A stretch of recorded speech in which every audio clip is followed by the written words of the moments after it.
Hi, I'm Becca Otis from Five Lines Pottery in Indianapolis, Indiana. And I'm Ryan Durbin from RD Ceramics, located in Southgate, Kentucky. And welcome to Wheel Talk.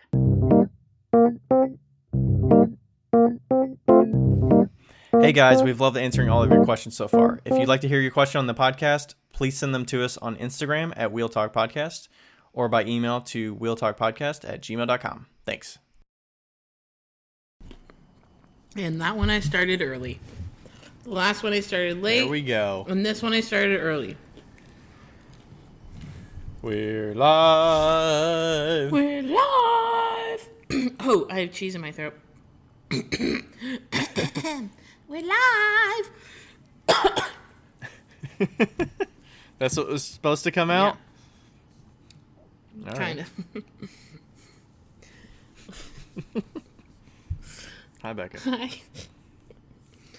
You said you had a story for me. What's the story? Oh. So, I did. This is our second recording tonight, but we're doing 2 medium episodes so that we can get some backlog episodes. So, last week, I got home real late, and whenever I get home real late, I always have to park like way back in the parking lot, which is fine. But there is a dumpster back there for furniture that apparently they put there like this time of year for all the college kids that move in and out of here. And a couple months ago, I found a small cat tree. Cat tree. That's the thing that cats climb on. That's like got carpet all over it. And I don't know if anybody's bought a cat tree, but they're fucking expensive. They're like, just the small ones are like $45. Like the ones, if you want any second levels, it's like goes to $70. And if you want like a fucking tall one, it's like $300. That's nuts. It's like, isn't that just fucking wood with carpet wrapped around it? Like, why is it so fucking expensive? It's not even wood. It's cardboard. It's like thick cardboard, right? Like thick cardboard tubes. With carpet and then maybe like rope that's taped, that's glued on or whatever. It's like, why is it like $150 for this thing? So plus it's like god awful looking generally. It's like, why is this more than a piece of furniture? Yes. They finally have ones that are like good looking, thank God. But so I get home at like 11 p.m. and I parked right next to this furniture dumpster that we have. And I look over there and there's a fucking cat tower. Like a 6-foot cat tower in this dumpster. It is sprinkling. And I freak the fuck out because I'm like, what? And Lloyd, like, everybody's like, oh, cats don't like to climb on things that other cats have. Lloyd doesn't mind. He doesn't care at all, but he likes to be high up on things and he likes to climb. He'll climb ladders. He climbs You have like an 8-foot ladder in your apartment. He's climbed the 12-foot ladders that I've had. And oh my God. So I fucking freak out and I texted Rebecca and I was like, I found a cat tree in the dumpster. And I like tried to pull it out. It was super heavy and I finally got it out and I have it like standing right next to me, and Rebecca's apartment is like eye shot away, like straight shot to the dumpster. So and she sees you doing like, this? Look outside, I found the most magnificent cat tree. And she didn't, but I was like standing there like all smiling and like super happy. And I've had it in the back of my car for a week and a half because it's so ginormous. I have nowhere to put it. I can't put it in here because Rebecca's allergic to cats. And why don't you put it in your apartment? I could, but it's broken. That's the thing. It's like the top of it's all mangled and it's broken, and so I need to fix it. And I was like, oh, I'll just fix it at the studio, not Graves Co, but my personal studio. And then we have this show coming up on Wednesday, and I was like, shit, I need to get the cat tree out of there. And so I finally asked my landlord. I was like, could I just store it in the parking lot for like a week? And he's like, yeah, that's fine. But me and Joe... Yeah, there's not like a stairwell you could put it at the bottom stairs, like underneath the stairwell or something? Yeah, but I mean, like, it's better at this studio. Well, I mean, yeah, I could, but it's already been in the rain. It's fine. Oh my gosh. So, As long as it's not an eyesore and somebody like steals it or throws it No. away because it's sitting It won't outside. be, and RJ knows that it's there. But yeah, I pulled it out of my car today and put it in the parking lot at the studio, right next to the 2 kilns that are like covered up with a tarp, and yeah. So that's my story about the cat tree. But Nice. I have a funny cat story. Oh. Then, if we're talking cats Yeah. here. Okay, so yesterday's daylight savings, Yeah. right? Brother was here, his fiance was here, and then we were having lunch, and we didn't change. The cat's food is automated, so it's in these self-managed feeders. Right. They've got settings on them with the times, and it's dropping food at certain times. So they get fed at 6 a.m., 12 p.m., and 6 p.m. There's like single servings at each one of those times. So it's the same amount, and each one of them eats and stuff like that. So the thing drops at 11 a.m. because it's actually, it's on the old time, Yeah. right? It drops, and the first story is Marble's been eating food too quickly. So she just eats it and then throws it up. Sometimes she'll throw it up. Like, probably once a week, she'll just throw her food up. Because she eats it too quickly. Or, like, she's licking stuff out of the kitchen and in the sink and then eats. And then it's like, okay, I'm already full. And then she still eats it and throws it up. We pause. We should also mention that Marble literally is like a fucking thief. She like took a sandwich out of my hand. Like, she loves food. Yes. Loves food. Yes. As she sits on my lap and naps. So she eats, she throws it up, and then I'm coming from the like sunroom because we just got done eating brunch or whatever, and I was walking to the kitchen, and the throw up is on the ground. I'm like, okay, she threw up, whatever. Put my plate down, and then I walked back over there, and I was like, Marvel just threw up, blah blah blah, and then Autumn's over there eating it, which she's done. She's done sometimes. So I'm like, Rachel, somebody got a serving and a half, second hand over here. Gross. So by the time I get over there to clean it up, I'm cleaning up like 5 pieces Oh, of food gross. that have not been eaten. Because when Marble throws it up, it's basically just like solid food with like saliva holding it together. Like it's not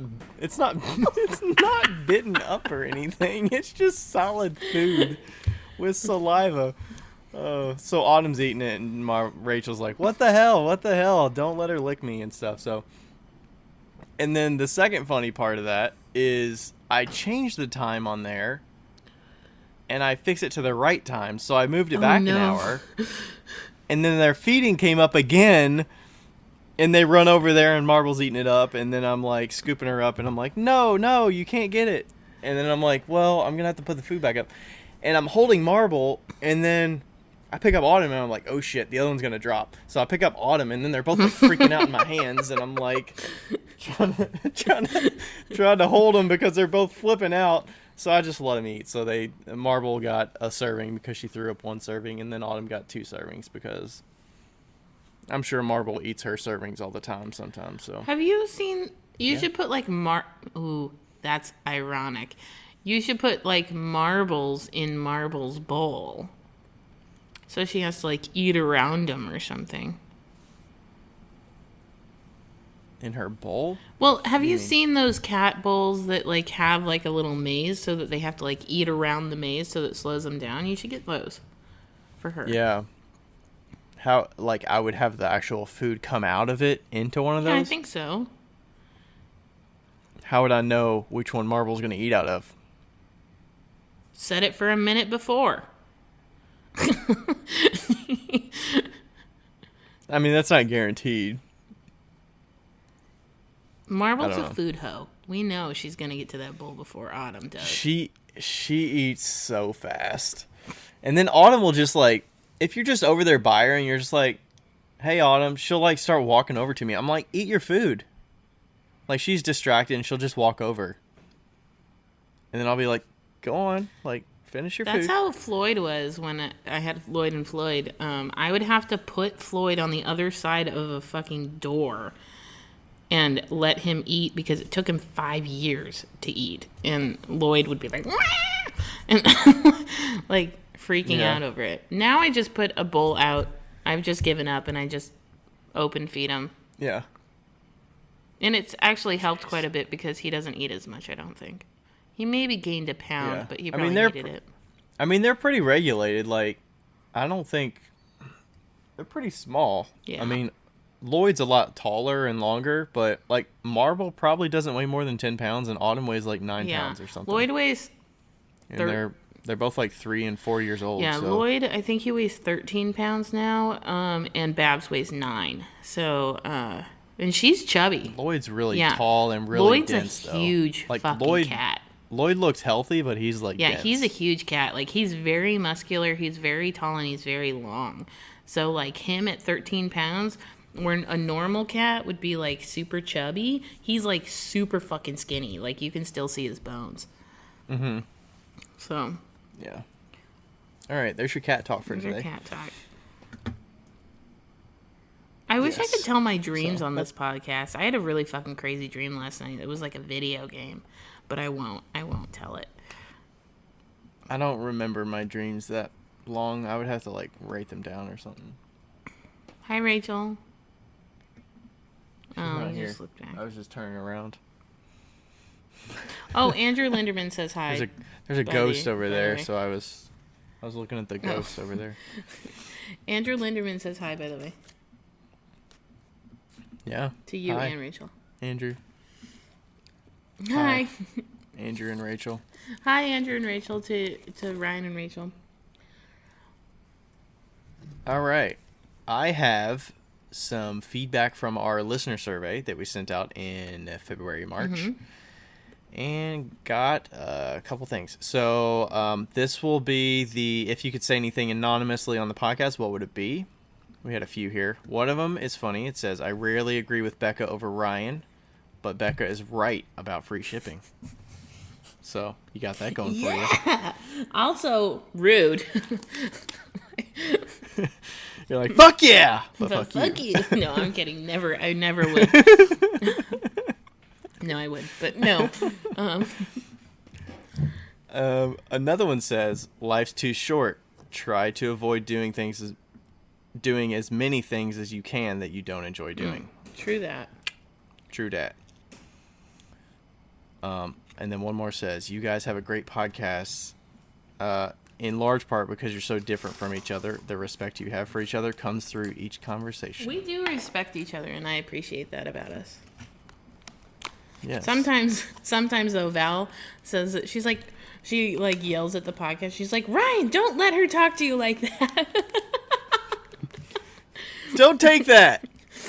You tell her. You tell her. Okay, I have a review. Can I read one more? Oh, yeah. Okay, this one says, anything else you'd like to mention or suggest for us? This one says, I really enjoy your podcast because you talk more about the life of a potter, which is relatable content for me. I'm not interested too much in the specific pottery techniques, like, for example, if you did a whole podcast about making a mug or how to dry your pieces, I would skip those episodes. So I hope the podcast keeps its course. I think the podcast when you guys talk about kiln or wheel buying, pricing, is the only one I skip because it's not why I listen to your podcast. It could be interesting for the listeners to have some international guests to see how they sell in their country and about their techniques and daily lives. True. We're working on that. Unfortunately, times. Thanks for that. Time. Yeah. Is it my turn now? Cue time from Hootie and the Blowfish. Okay.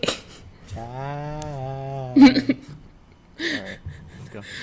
What you got? I have a review from Kat Martin. It says, the amount of times this podcast has come out with episodes that have lined up with my personal struggles has got to be divine intervention or something. Becca and Ryan are doing the pottery world a huge service in talking about the hard stuff, the business and the failures and the nitty-gritty of the behind the scenes that even potters fail to recognize and address often. I'm having suspicions that a mug of mine that I picked up a couple days ago isn't vitrified, and the newest episode has perfect timing. Thank you both so much for the podcast, and it's been such a great resource of knowledge and entertainment. Thanks. That's perfect. I love it. Do you ever feel like we're just tooting our own horn when we read these reviews? Always feel like that. I feel like it's it's a little boost for ourselves, but I think it's cool to hear like directly from listeners. Plus, it's probably cool that they get to hear who said Cat that. Martin. By the way, is there a name with it? Cat Martin. Cat Martin. Okay, thanks, Cat. Probably cool to hear that we're appreciative of their time they spend to write the reviews. Yeah. As much as they appreciate our time doing. Well, this, sometimes they're really funny, and sometimes they're really sweet, and yeah. Sometimes they're JW17. You know. Got to be some JW17s out there. Yeah, absolutely. That's a deep cut. If people know JW17, That's deep. But if you know, you know. If you know, you know. JW17, if you're listening, we love you.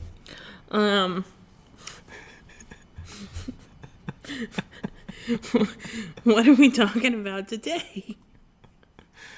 We're answering some listener questions. So I think these are mainly related to like business selling kind of stuff.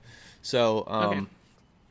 Yeah, we'll start with the first one from Paisley Soul Pottery. Are you gonna? I have a question about. You're what? gonna read it right so I can eat my cheese. Okay. Yeah. I have a question about Person Arts and Craft Shows. Do you have a banner or a largish sign at your booth? I've seen them hanging as a back wall or the front of a table or even the front of the tent roof. What is your take on those? Yes, no, gaudy, good idea. What do you think? What do you have? I thought that was muted the whole time, and now I'm gonna have to edit that. I don't think so. I don't know. If you just heard me crunching away. I mean, I was reading, so that's whatever. Anyway, damn it. Backstory to this cheese. Do you have Wait, a wood sign hold that on. you painted? Hold on. Backstory to this cheese. I did the episode earlier, and then I did not eat dinner, and then Rebecca did some food photo thing earlier this week, but she's on this like really intensive elimination diet, and so I texted her and was like, "Can I have all your brie?" And so I'm eating brie and raspberry preserves and pita chips, and it's basically the best dinner ever. Okay, what do I think about the booth sign? Moving on. Ryan's taking a picture of us. You're muted.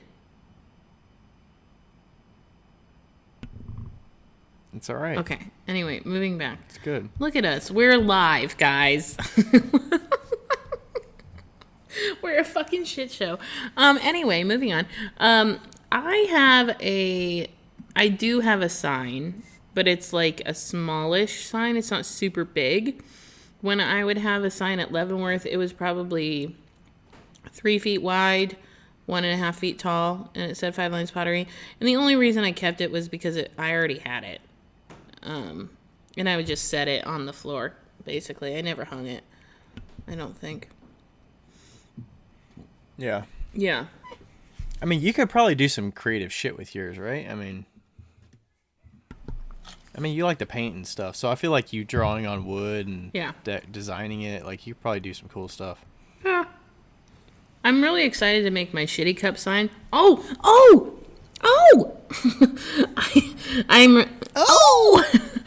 really excited to make my shitty cup sign because it has the words that shitty means. Simple, handmade, inexpensive, tactile, totally unique. And then I also made an acronym for fancy. Are you ready? Yeah, what is Fucking awesome, not cheap, yo. Not cheap, yo. I can't wait to make that That's sign. funny. Yeah, so I don't think a big sign is needed. You don't have a big sign. No, my sign, I actually had a friend that has a Glowforge, which is like the laser cut, wood cut sign kind of deal. I think it's maybe 10 by 12 or 10 by 16 or 12 by 16 or something like that. And it has my RD symbol, RD, and it says ceramics underneath it. And there's 2 holes in the top that I use so that I could like feed some string or something through it to hang it. Typically, depends on where it's at, but I have nailed my head on it a number of times, so I try to keep it in a spot that I'm not going to be moving around and walking through areas and knocking my head on it. Yeah. So I usually put it at the back of the booth. So that you can see it when you enter the booth. But it also depends on how I set my booth up. Like if it's if it's an outside U shape and people are coming from the outside, I might put it at the front of the booth, like hanging from the front corner. Yeah. But yeah, it's also wood, so like I don't want rain to get on it and stuff like that, because I have still yet to polyurethane on both sides. I polyurethane one side like 2 years ago, but I still have never polyurethane the front. So You polyurethane the back, but not the front? That makes I'm no an idiot. sense. Well, the back was like just it didn't have the logo on it, so I wanted to like make sure like I knew what it was gonna look like on just the back side before I did anything with the front, so I didn't mess it up. But I never did the front. Funny. So, but yeah, the sign's not that big. I don't know, like Rachel and I were talking about. We've talked about it a few times, but like getting some kind of signage that could like be part of the table. Cloth. I don't like the like pinning things up or like magnetizing signs. Like I think those vinyl signs look kind of like meh to me. I was kind of thinking of something to like either have it on not like burlap or something, but like some kind of like tan cloth or something that could like go over my table, kind of like a table runner sort of, and hangs down, and it's got my logo on it. I think that's a great idea. In some design somehow. So it's on the front of the table, and it's still branded, but it's not like a huge thing. Yeah. Yeah, I don't know. I don't know that like I mean, how much do you think the sign matters? Like, do you think people are coming to see your specific? Do you think it legitimizes you more? Or No. Like, I think the pieces are going to stand enough to... I mean, I do think it's good to, like, say, oh, I went to that booth and it was RD Ceramics because I saw their sign when they come back later or something, but... Yeah, I don't think the sign is that's really where all that important, honestly. I do like... I, at one point, had, like, a little bio of me that I would just hang on the tent, like, kind of out of the way. And people would read that. I like that. It's very small. It was just like probably 4 inches wide, 6 inches tall, or something like that. What is it? Is it on your table, or is it just hanging like in a laminated like thing? Yeah, I or would just how is just like hung it. Is it taped to the? Okay, but it's like on the leg of the tent or something, so it's like out of the way. Okay. So I would do that, which was nice. Then people could read it. What does it say? Just like who you are, what your business is, how long you've been making, and what kind of stuff you specialize in. Yeah, but if you're gonna do that, don't take up your table space with that. Do it someplace else. But yeah, I don't really think the sign really matters all that much. Like this show that I'm doing, coming up, they put a sign behind you for you, but I'm not gonna have a sign for my stuff at all. Yeah. Do you think it's better to have a sign at if you're going to have a sign, is it better to have it at the front of the booth or the back of the booth? I think if you had it on the table, like you were saying, it's good, but I think the back is usually ideal. Yeah. I try not to put it in the front because I don't want to block anything potentially. If it's in view, I don't want to block any eyeballs hitting stuff behind it. Because the sign is just like a big square and it's wood, so it will block stuff. Like it'll block my mugs if they're hanging or whatever. And I don't want to potentially have it in the way for people to hit their heads on it because I have hit my head on it a number of times and it's not nice. So. Yeah, for sure. All right. Also consider the weather too. Like, if you are gonna have some kind of sign, like, try to make sure that you can have something that will last for the long term. That if you're packing your stuff up, it can get wet, or it's not gonna get ruined if it gets wet. Yeah, for sure. So, all right. Thank you for that question. Next one. How do you submit to an art show? I've applied but can't seem to get accepted. Any specific advice? Narwhal and Crow. I was going to refer you to episode number 86 and 87 where we talk about getting into art shows and selling at art shows. I would say 86 is going to pertain more to getting into them and finding them and all that good stuff. Is there anything extra you want to say about submitting to them? I know nothing about submitting to art shows. I mean, generally, it's going to be just Googling the art show, seeing, like, looking up shows around you. Facebook events are a good resource to find shows. Submitting to them is usually, like, go to their website, find their application, fill it out, submit it. Make sure you have good with pictures. An application fee or whatever. Yeah. Good pictures. Make sure you fill it out completely. Yeah. We go in pretty deep on those episodes, so definitely go to those. And I think there's another one titled, like, Art Show Questions. Which one is it? I feel like there's another one. Ooh, don't know. I don't know. But yeah, there's quite a few in there.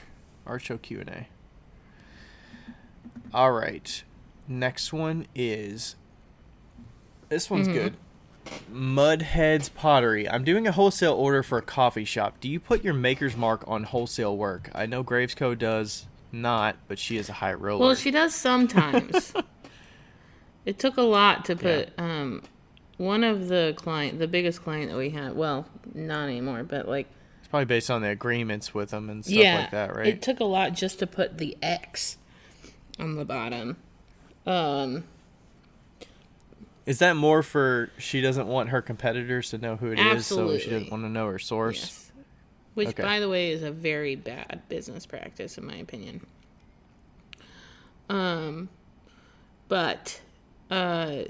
Yeah, so we do mark everything else with a stamp that says Graves Co. Pottery. Even if you're wholesaling or whatever. Yeah. And it's a stamp that's recognizable. Like, it has words to it and everything. It's not just a mark. Yeah, it's a stamp. That's not Googleable. Yeah. I don't sign anything, so... But when I did do wholesale orders, Have you thought about getting, like, a metal... Have you thought about getting, like, a metal stamp or whatever you use at Graves Co.? Like, something to stamp? Or No. Have you thought it? No? Haven't you had a circle one that's like a stamp that's like underglazed or something before? Oh, I've done stamps. Like, I used to stamp everything, and then I just stopped because it was such a pain in the ass. It's just like, if you don't get to it in the right time, it's a pain in the butt, and then they all have to, like, if I did anything, it would be like the 5 lines on the bottom. But yeah, I don't know. I don't care. Like, I've gotten to the point where I'm just like, I don't fucking care.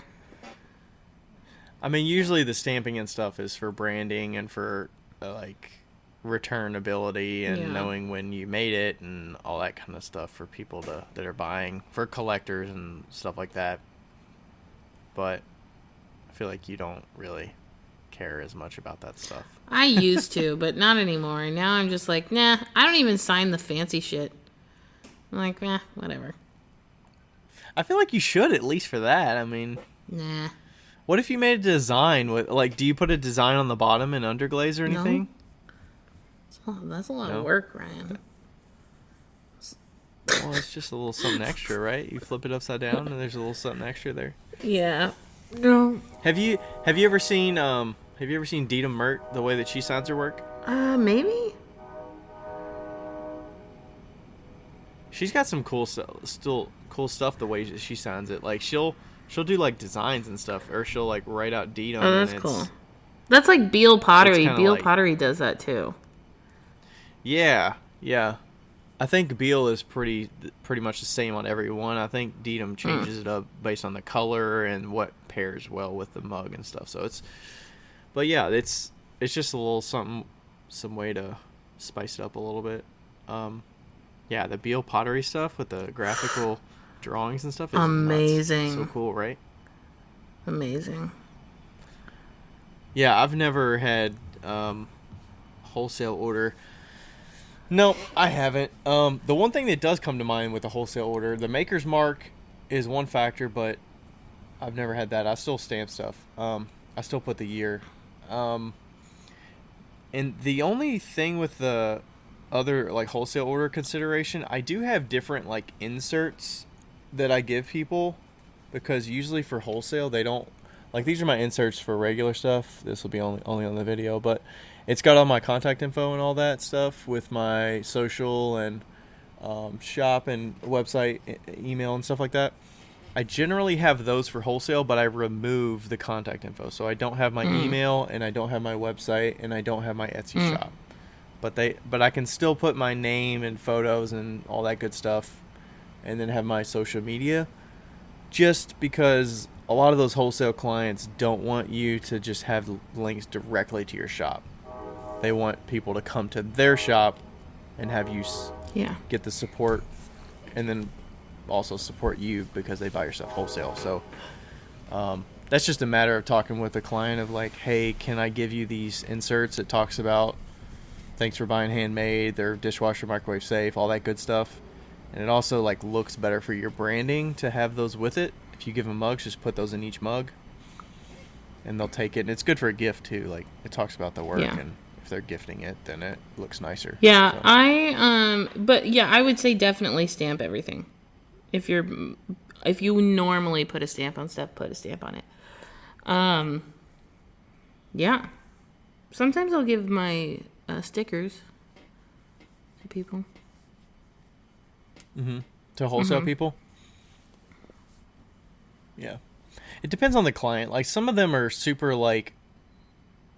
I have some that are, like, super, super supportive. Like, I only sell planters with them. So, like, they take my entire sheets and they put my entire sheets in there because, honestly, they sell way more planters than I sell personally. Yeah. So, like, they get the top selection of planters, and customers know to buy planters from them because that's what they have. But if they want to support me for other things... Yeah. That wholesale, that consignment, it's actually a consignment shop, but they don't care to support me and like put the entire inserts in there with my contact info and website and all that stuff with rude. The purchases. So rude. What? Why is it rude? They put it in there. They have everything. I know. I was just kidding. So, yeah, if you got a client like that, it's cool. All right. Do you want to read the next one from Paisley Soul? Yes. I've been transitioning from hobby, very, very part-time potter, hand builder, to a legit LLC part-time potter. My question is regarding logos and stamps, chop marks versus hand-scribbled signatures on pots. What makes a good logo? Do you prefer to see a signature on each pot, or do you think a chop stamp, or chop/stamp is more professional? This kind of goes with what we were just talking about. What's a chop? What does that mean? A chop is when, like on... The only thing I can think of is like on tea bowls and like more Asian style pottery. They put a chop right on the side on the bottom. And it's just like usually a symbol on the bottom. And it's a square. And they shove it on the side. That's a chop. Oh. So... It's not really a logo. Is that like, so that's like a historic thing? I think so. Yeah. Yeah, it's not really like... It's kind of like Paul Ide does that with his stuff. Do you know what I'm talking about? Yeah. 945. I can't remember. Okay, so... I think that's his. Oh, it's a seal, essentially. So, here's what... So, it's like symbolic. It's not for branding necessarily. It's kind of symbolic sort of thing. A little more subtle. Yeah. So it says, I'll just read. Do you know what I fucking hate is when you like go to Google and they give you like the perfect little snippet of what you were thinking of. Like I said, chop stamp, and it has the part, and then you go to Wikipedia, and then you can't find it. A seal. You need to use Control Find in there and I then could look do for that, it. I guess. Control F or Command F. Chinese seals are typically made of stones, sometimes of metal, wood, bamboo, plastic, or ivory, and are typically used with red ink or cinnabar paste. The word yin in Mandarin specifically refers to the imprint created by the seal, as well as appearing in combination with other morphemes in words related to any printing, as in the word, oh geez, there's a lot of different words here. Printing, pronounced yin xiao in Mandarin. Yin xiao. Yin xiao. In the Western world, Asian seals were traditionally known by traders as chop marks or simply chops, a term adapted from the Hindi chapa and the Malay cap, meaning stamp or rubber stamps. Okay. Yeah. Neat. I never knew what chop was. We are all but- learning Okay, something cool. tonight. I learned something. Yeah. Yeah. So logos, stamps. I feel like we talked about your side of it. What was yours when you had it? What did So it? I guess my chop mark, I suppose, would be just 5 lines, and then, but if I was gonna put my name on the bottom, it just said 5 lines pottery. And then people Okay. are always like, I thought you had like a more design oriented one, or maybe I'm thinking of like your stickers or I something. think I did at one point, and then I was like, this is dumb because it was so big. You know, I think it's It was like round. Yeah. It was in like a round format, and it said like 5 lines, and it was Yeah. like. It was Yeah, big okay. though. Like what my recommendation would be, whatever you do, make it small because it's easier to put it on the cup. Yeah, it depends on what you're putting it on. I think I've signed the same way since basically high school, but it's got a little more craftier. Like, I generally did away with the needle tool. The needle tool is sloppy to me. It gets too sharp and it's too deep, and like it just doesn't look as good. I would say if you're gonna sign it with a signature, like pencil or like ballpoint pen, I just use like a Bic classic pen or whatever. Like that's pretty good. It's not too sharp and it's good enough to get a good impression. But yeah, I was signing the RD and not doing the years for a number of years. I didn't start putting the year on there until 2019, I think. But it's up to you how you want to do the years or not. I started using a Roman numeral the last couple years, just because I thought it was a little different. I think Alon Pottery does Roman numerals, and I saw it, and I was like, that's pretty cool. I like that. I don't. Well, But yeah, go on. go ahead.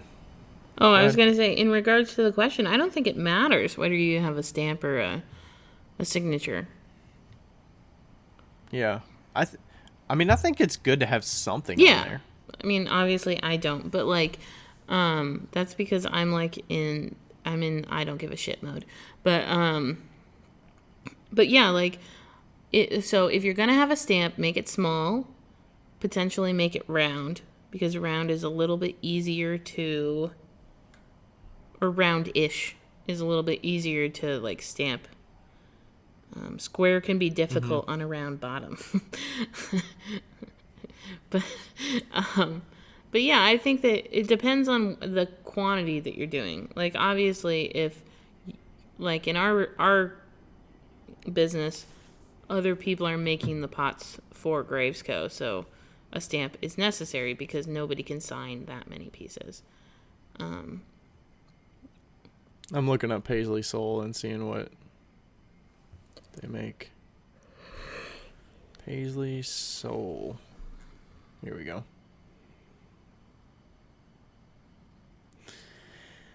Yeah, and you probably don't want to be scribbling Paisley Soul pottery on every single piece, right? Yeah, that's a gonna lot. take forever. Yeah, I mean, you want something shorter like PS or PSP or Paisley Soul. Like, I can imagine a stamp or something that says like Paisley Soul. Maybe like I mean, Melanie from Swell Ceramics has one that says Swell Ceramics. Yeah. And it's like horizontal and it's like kind of on a curve, so it looks nice on the foot of a mug. Maybe that's an option. Paisley Soul kind of written out. I mean, I think it's just going to look cleaner with the stamp. I got the stamp from forclay.com is what mine's from. You can get a custom stamp and just think of it like it's a business expense. Like I spent like maybe $50 on this stamp, but I'm going to use it for like ever. Yeah, So. don't get a fucking rubber one. I mean, you can, but they just infuriate you at the end. What I would also recommend is not stamping in the middle. And there's 2 reasons for this. First reason, when you stamp in the middle, you always have to put your hand in the cup to stamp it. And if you stamp on the side, there's a little bit more oomph. Like usually the wall is there. Yeah, it's got more structure. It's going to push back against you a little bit more. Yeah, so you can stamp it on the side and it's good to go. And also, if you stamp it in the middle, sometimes if it's too hard or too soft, it pushes through the bottom of the cup. So. Yes. That's one thing. If you're coming up with a circular one, like one of them that is one that I've seen, like Spinning Glory, she uses a circle one. And it's perfectly in the middle. Like, it looks good being perfectly in the middle, but consider that when you're doing stamps. Like, if you're going to put it on the edge on the bottom, have something that's not going to look off if it's, like, perfectly centered and, you know. But a circle still looks good on the side, honestly. Yeah. Yeah. And mine, the way it's organized, like, I can put mine on the bottom edge. Yeah. And have the year and stuff, or I could put it on the outside edge, like right at the base of an oil bottle. Let's say I have like a zigzag bottom with my wiggle wire. I'm not going to stamp that on the bottom of the wiggle part because it's going to look weird. I stamp it on the side of the pot at the base. And if it's a mug and it's got a wiggle bottom, I'll usually stamp it right at the base of the handle on the left or the right of the handle, depending on the texture, but I'll usually stamp it kind of there, so it's sometimes it gets covered by glaze, but at least with a stamp it's deep enough that it's not going to get covered as easily as just writing with a ballpoint. Like that will almost certainly get covered with glaze, but at least with a stamp it can set into the stamp a little bit. So yeah, I'd say just figure out what your branding is and see if it's doable or not.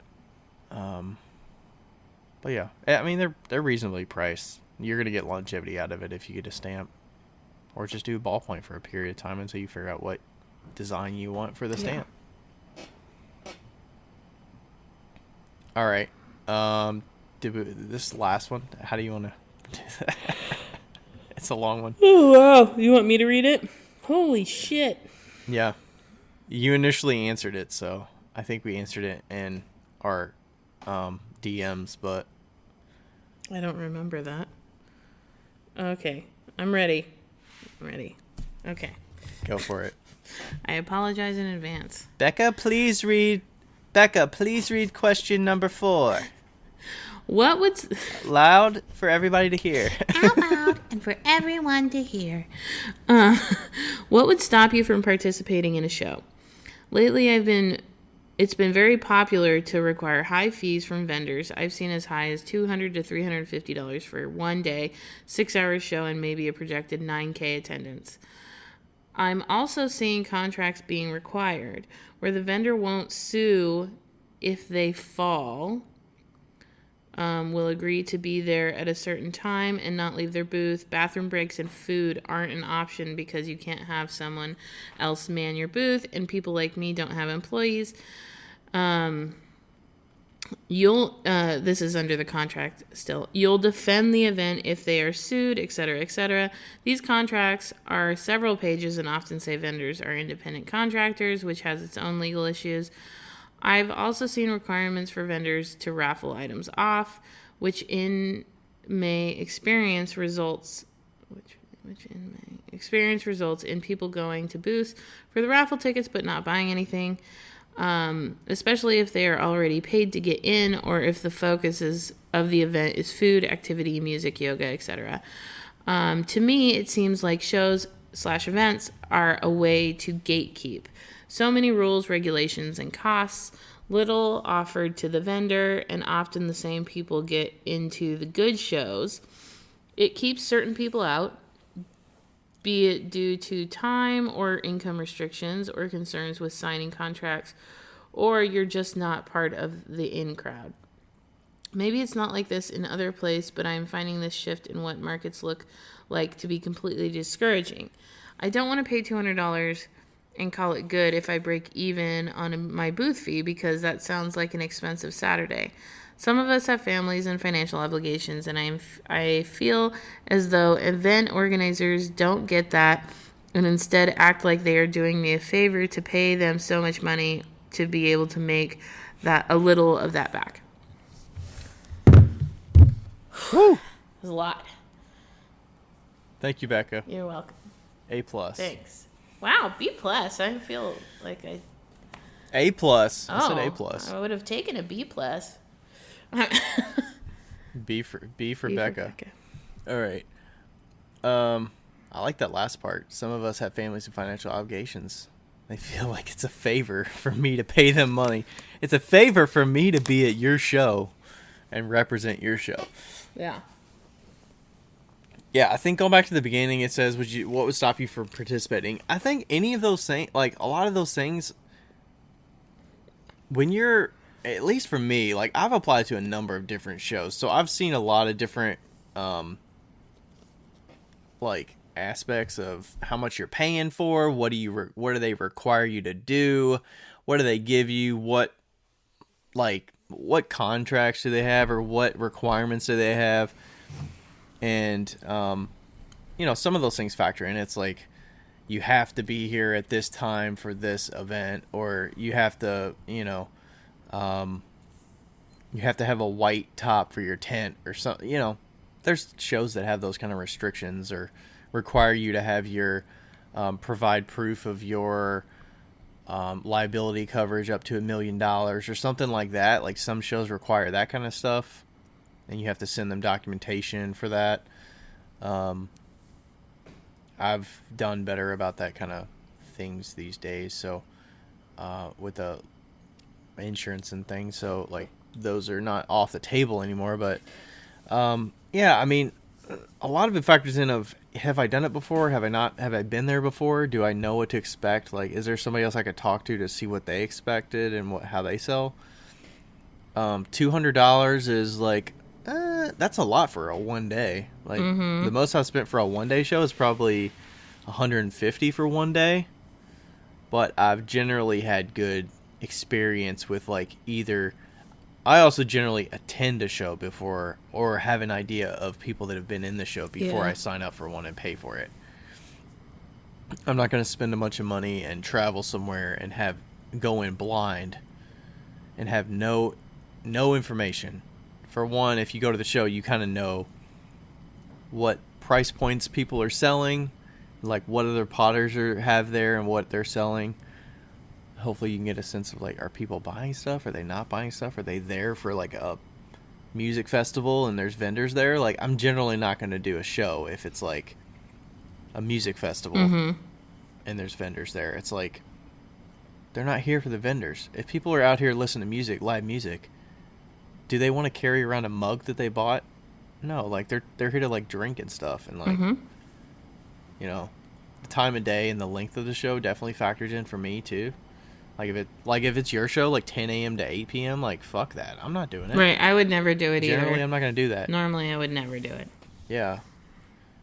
Even if it was, like, 2 days, I would be like, if it's inside, at least that helps that it's, like, but those are long hours. That's, like, double the amount of time I want to be there. Like, 10 to 3 or 10 to 4 is good. 10 to 6, pushing it. 10 to 8, fuck that. Fuck that shit.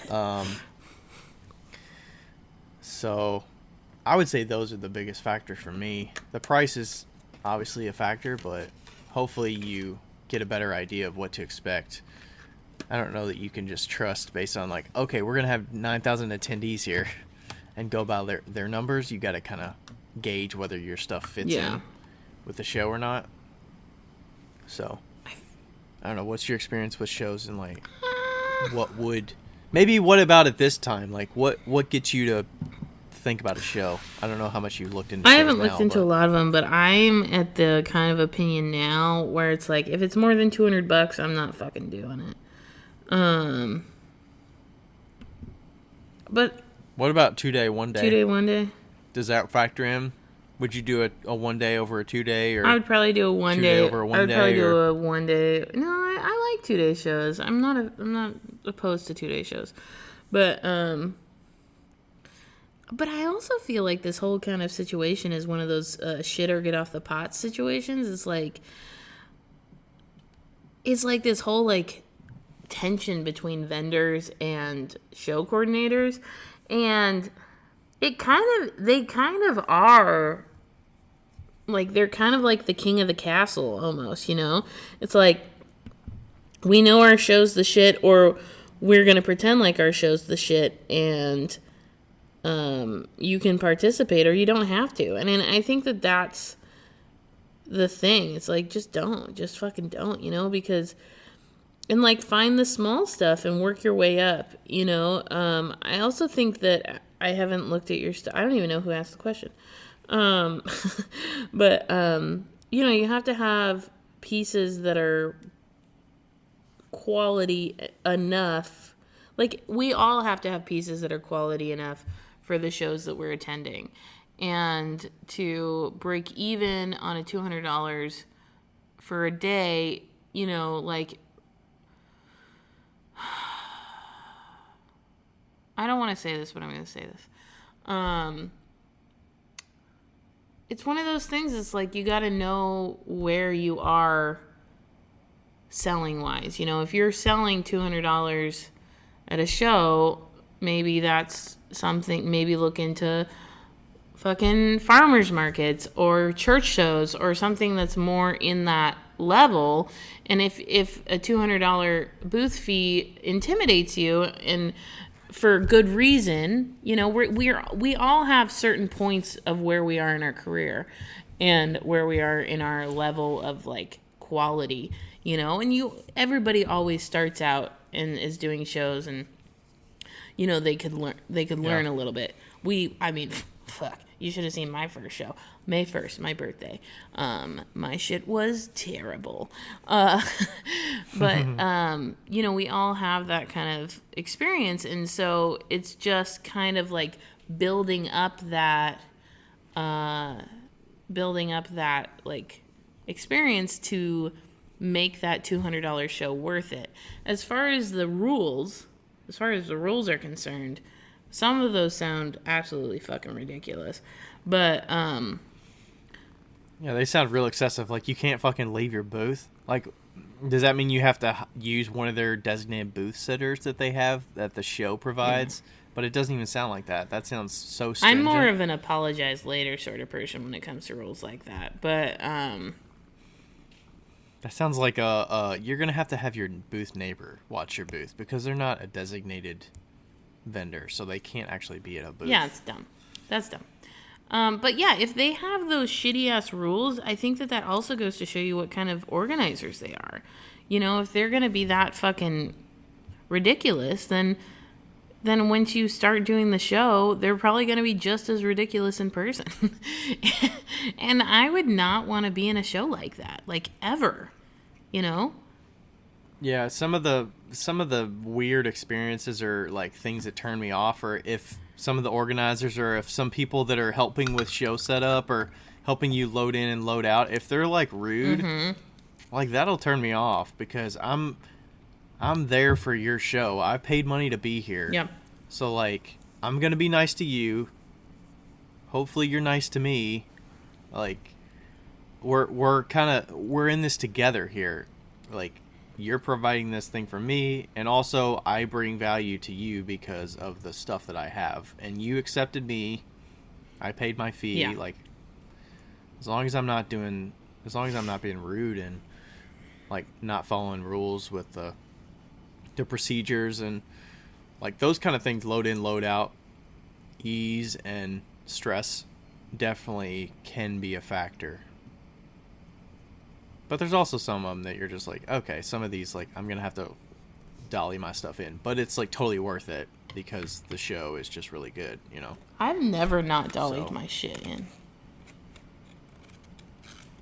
Like like even the Berea one, like the one that you came and visited, I was able to drive my car in between the rows and stuff. Oh, yeah. Drop my car right there. Like I didn't have to dolly anything. Yeah, the booth fee thing, you make a good point about the price and like the $200, like it took me some time to figure out what was a realistic expectation of, you know, what kind of show am I going to? What price point are people looking at? And then that'll give me a reasonable expectation of what I can shoot for and what I expect my sales to be. It doesn't have to be right on, and that just comes with the experience of knowing how good you are about judging a show and what to expect. So, like, you know, if I know $20 to $30 is the average price point, then, you know, bring a bunch of stuff that's lower price and entice those buyers to make the purchases. You know, don't take all your vases out if that's not in the price point, or else, you know, you're not going to sell as well. So that just comes with experience. This is a perfect, actually, what is happening in my life right now is a perfect example of show,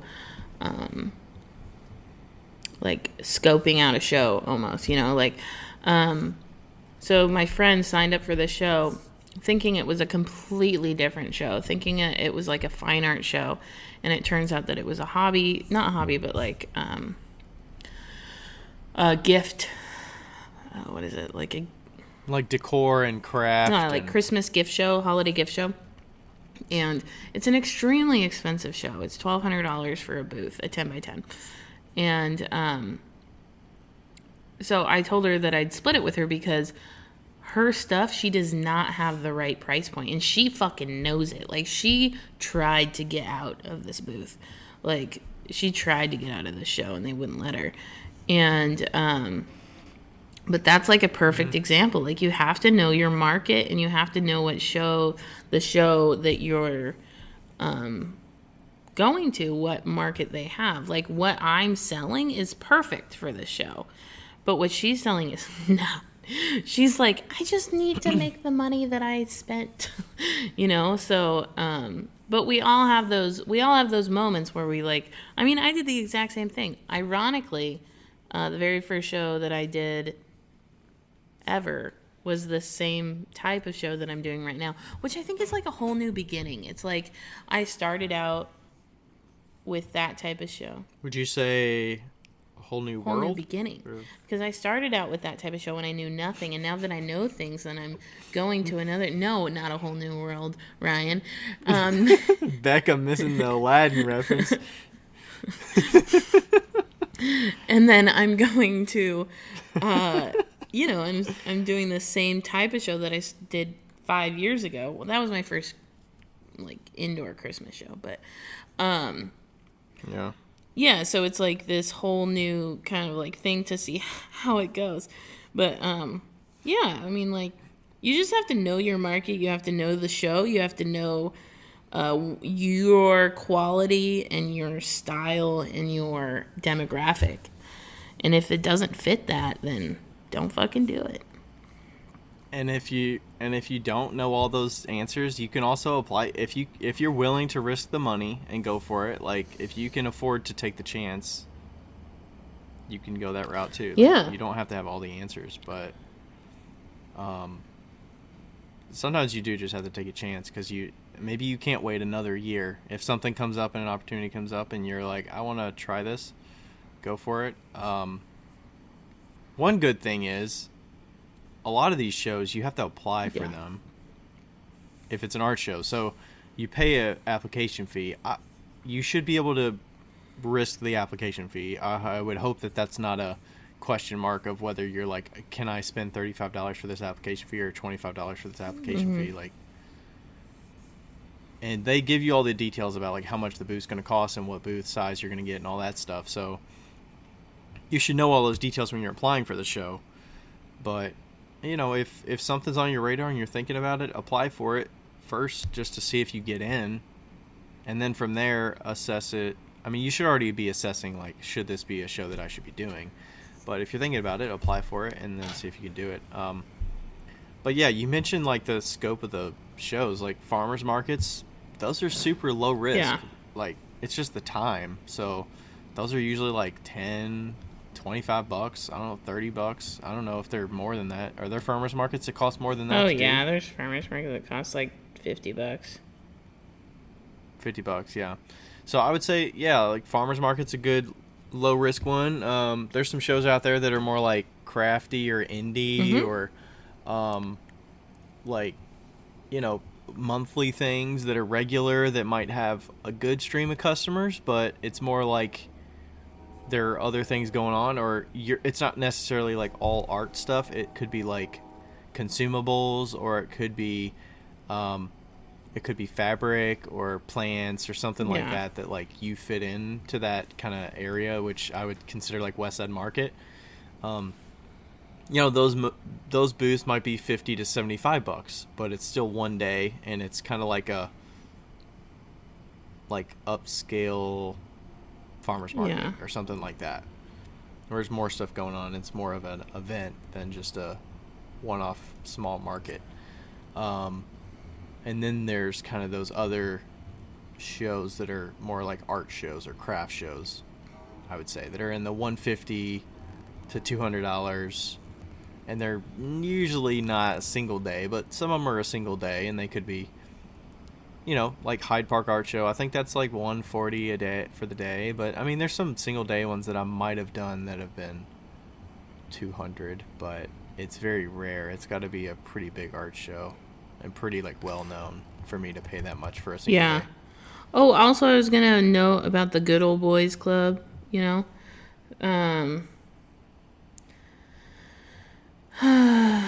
that's just the way the art world works. You're gonna have to get a. Are you talking about the gatekeeping part, the rules and regulations, or just No, it's like how everybody always about, gets like... in the same shows. like everybody that applies, like it's always the same group of artists that gets in the shows, in these like fine art shows. That's just the way the fucking art world works. Nobody's perfect. And it's not gonna fucking change. And it sucks. But it's the way it is, unfortunately. I mean, some of it's like the organizers. They've been doing the same organizers for a long time. And it like, I've been on the side of organizing shows, like the Spring Pottery Fair with the Clay Alliance. Like, I've been on that side of it. There's a lot that goes into it. Yeah. So, like, selecting artists and getting a level of work that you want your show to be. If you have reliable artists that you're familiar with, that you like the work, that have good rapport with, you know what to expect. But also, like, there needs to be some, you know, some options and some opportunities for people to filter in some new work, because customers, like, there's some shows that I've attended, like St. James Art Fair in Louisville. You go down you park in the same place, you'll walk the same path, you're seeing the same booths year after year. They don't change a ton, like the booths themselves, the work that they're producing, but it's like the biggest show in Louisville. But it's like, you know, there's not a lot of new people in there, and if they are, they're in the spaces that are like less appealing. Totally. Like, if they get their spot, they're in there every year, and they're going to be there year after year, unless they have other obligations. But, like, you know, as a customer, I get deterred from going there. Like, is it a big deal that I didn't go this year? No, it's like, I don't really care. Like, we didn't make a trip there to Louisville and make a day of it. Like, it's a good thing for the family to go out, and we usually go with my in-laws and my parents and stuff and make a day of it. But, like, it's not a big deal that I missed it. So, because it's like, I know what I missed because it's the same old shit. So,